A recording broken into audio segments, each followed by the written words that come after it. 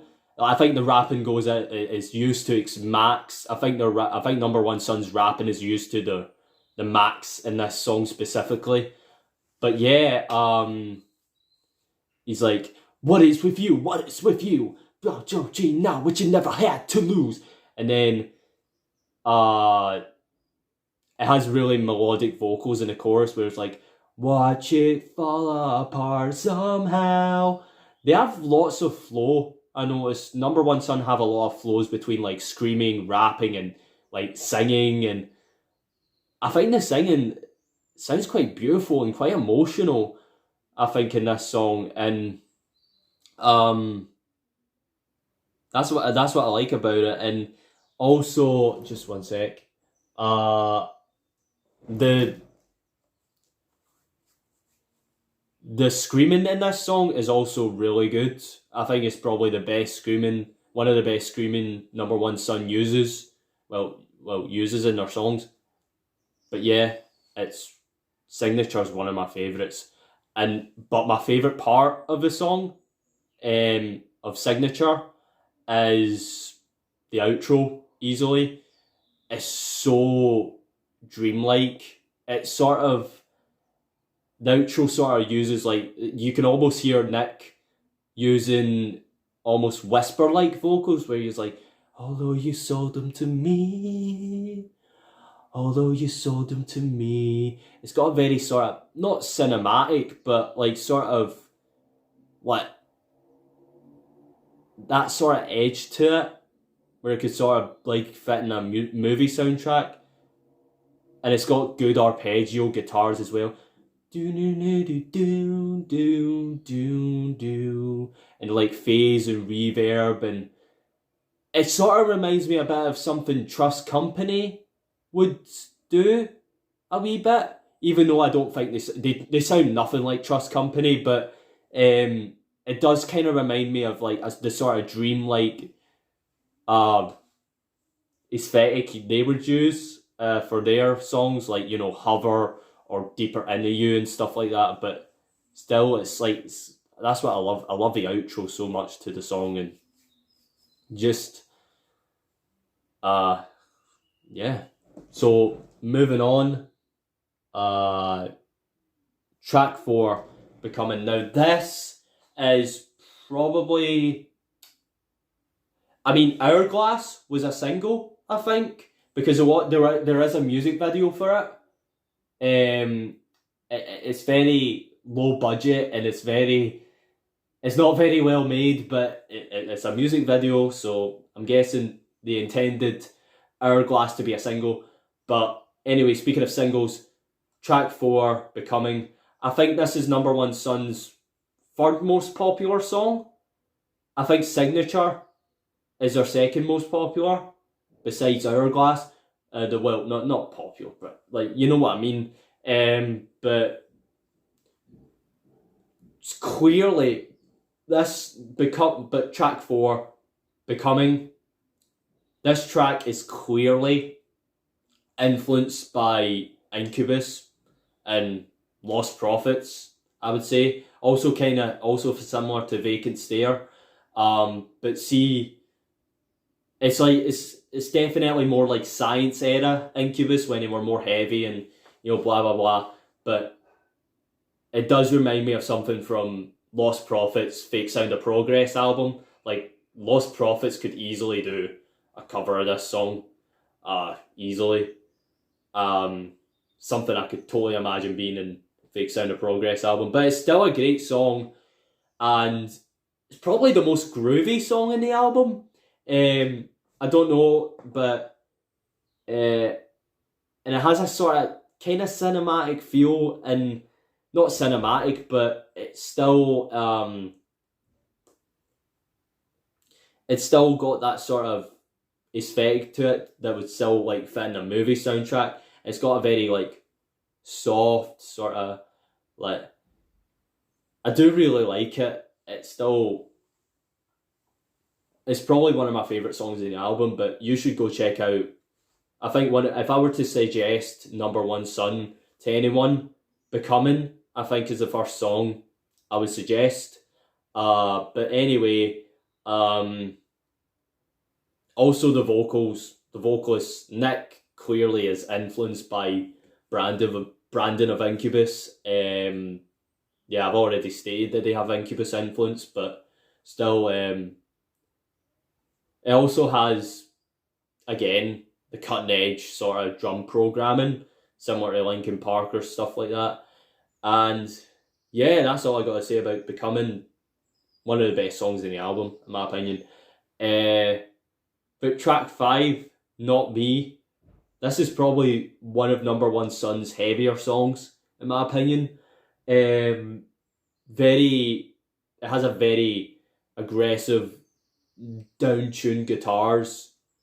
It's got like, and the screaming in the beginning. I think Nick is probably one of the best screamers I've heard in a nu metal band. Honestly, like that guy can scream, and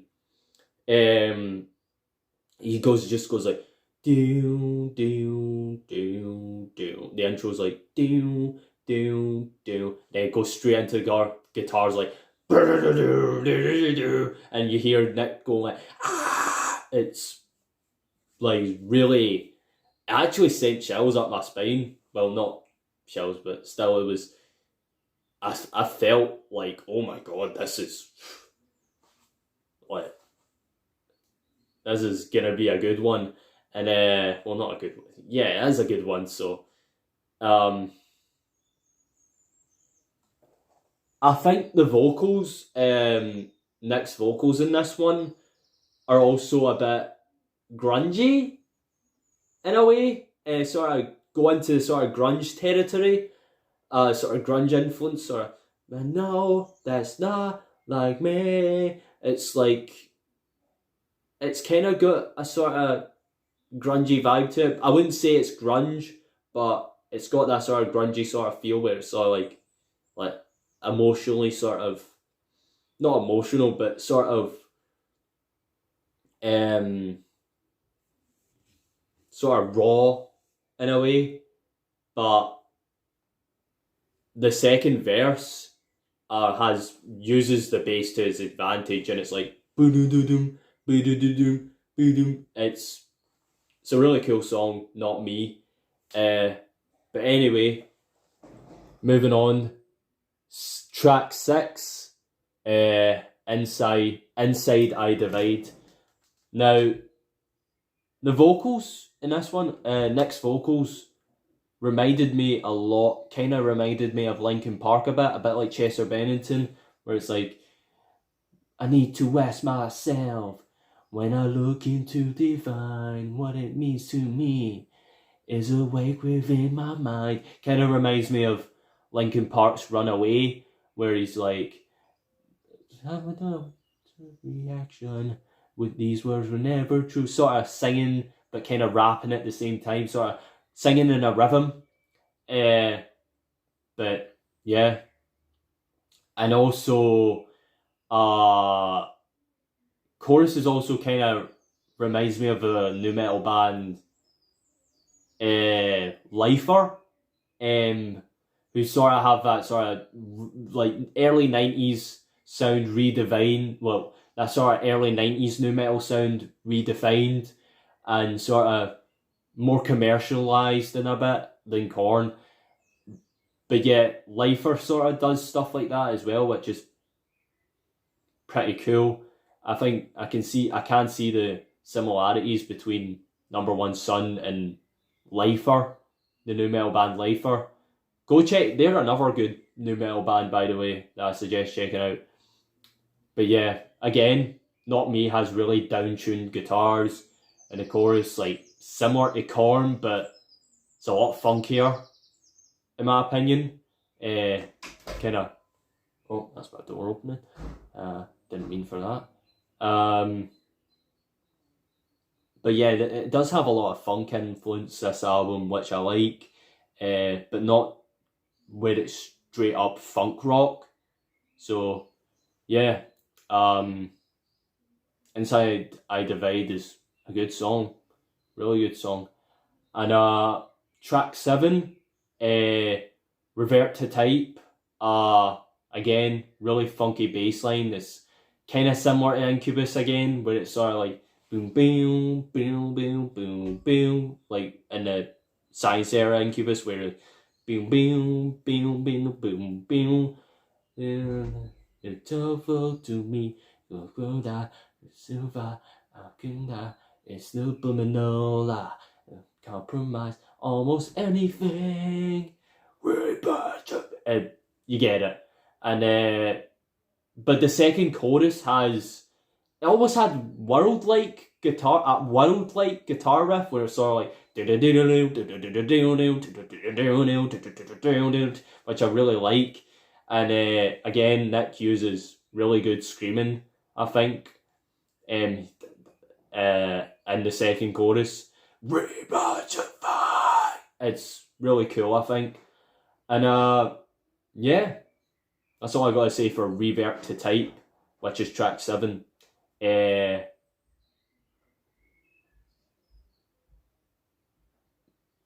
So yeah, one sec. So, sorry about that. Just wanted to close my door because it just opened by itself. But anyway, track 8. So this track is called Insert.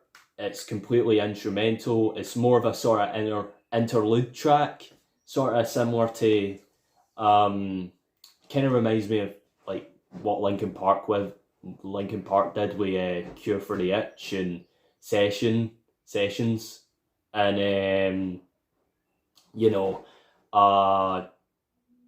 it's a very, I think guitars are used as well. I think it's mostly like the drum programming that's used in this track, but there's no vocals. It's just like boom, boom, boom, boom, boom, boom, boom. I think it's a bass that's used.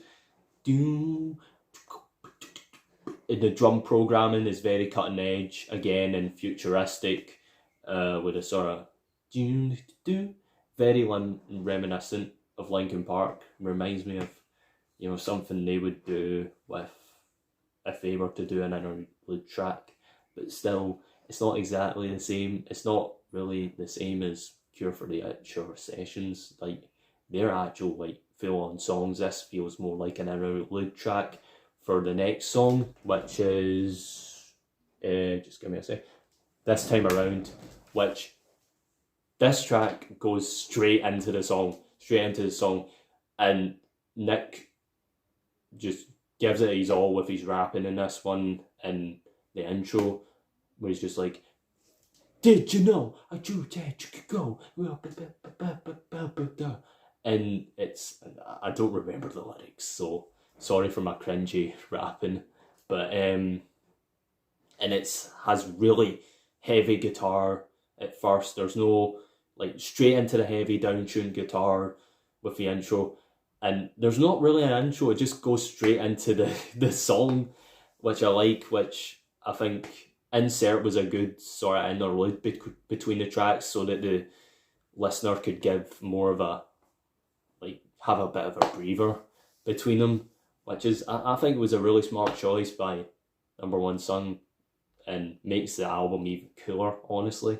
But yeah,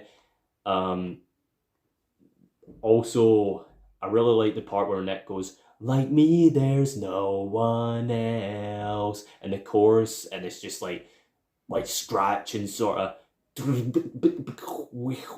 cutting edge programming, and it's kind of like I know I keep bringing up Linkin Park, but still it's very cutting edge, and actually I think it's very impressive for an underground nu metal band to do, because for a very underground band, this album is really well produced. Honestly, it's really I forgot who produced it, but I could always look because I have the album.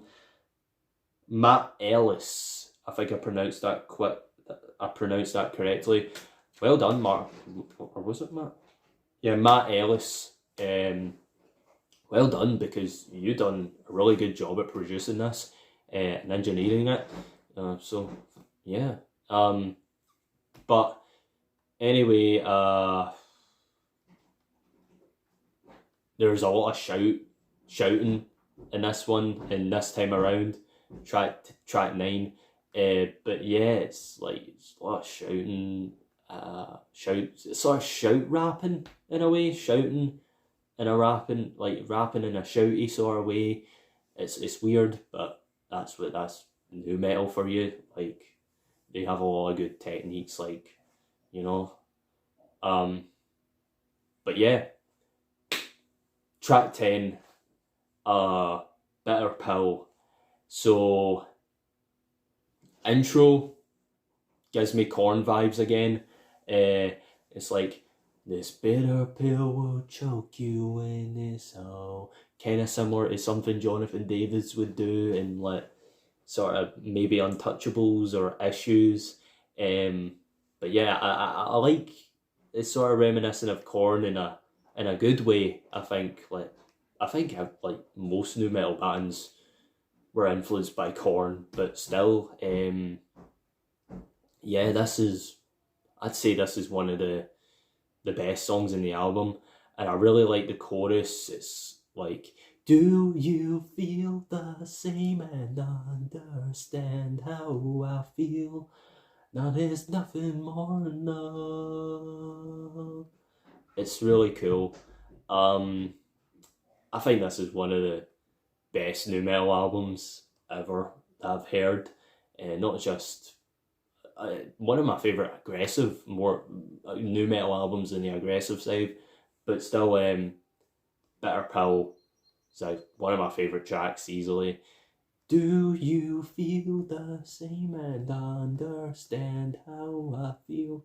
Now there's not, and chorus is quite similar to something like I don't know, kind of similar to Jonathan Davis again, and the sort of outro part just goes like, "We'll let this talk. We'll let this." I don't know if he says "we'll let this talk" or "end this talk." I think, but still, it's really, really good. Yeah, but moving on to track 11. Now, this is probably the heaviest song in the album, most aggressive easily, is The Clique. I don't know how to pronounce it, but I think it's The Clique. Heaviest song in the album, easily. It's quite, the guitars remind me of, it's a lot more fast paced than the other sort of heavier songs in the album, I noticed. More faster tempo in that. And the guitars kind of remind me a bit of Slipknot, and the screaming as well, kind of Corey Taylor, sort of, also very similar to 40 Below Summer, I would say. And I would say the screaming in this song is used to the max. This is the most screaming I've heard in any of and compared to all the other songs in the album.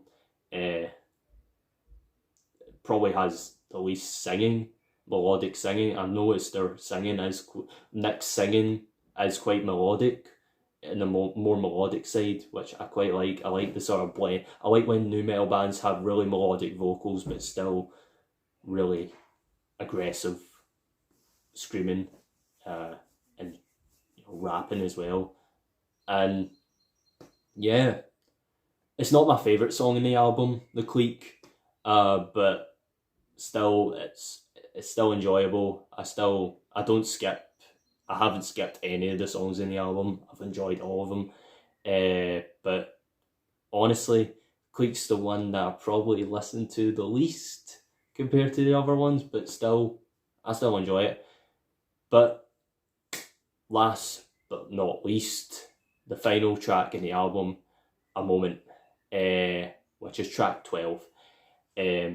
Easily, I love how we go from the heaviest song in the album, easily, to the softest song in the album. This is straight up alt rock style, new metal alt rock mishmash, which I like. It's the softest song in the album. Very Incubus influenced. I can hear this is straight up. Sounds like an Incubus song. And I like Nick's vocals in it. Wish I could work it out, but I don't know how to. And we have this sort of whispering, sort of rapping, but whispering sort of rapping, which is like, figure out what I feel for you. It's really, I think it's really cool when new metal bands do that, sort of like do the whisper, like Linkin Park done that, and I think it was Figure Number 9.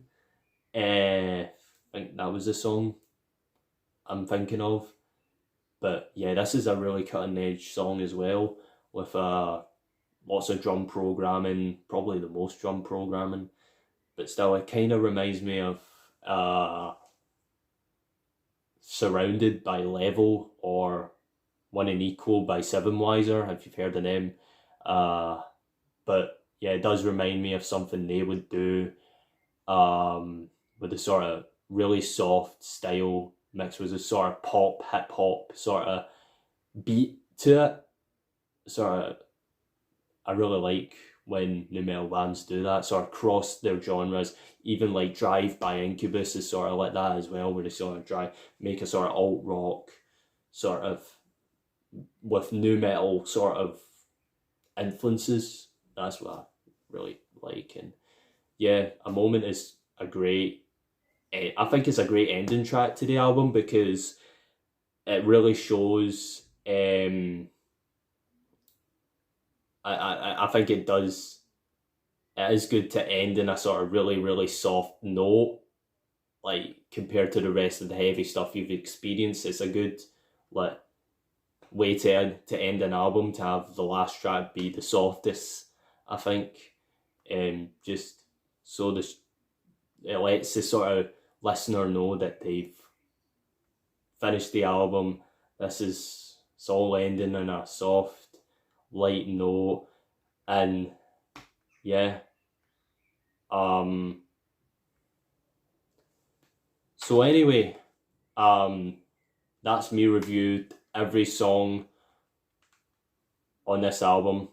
I hope you've enjoyed, and I highly suggest, if you haven't, check out this album, please. This is one of the best new metal albums I've heard, in my opinion. It's class, absolutely class. I love it.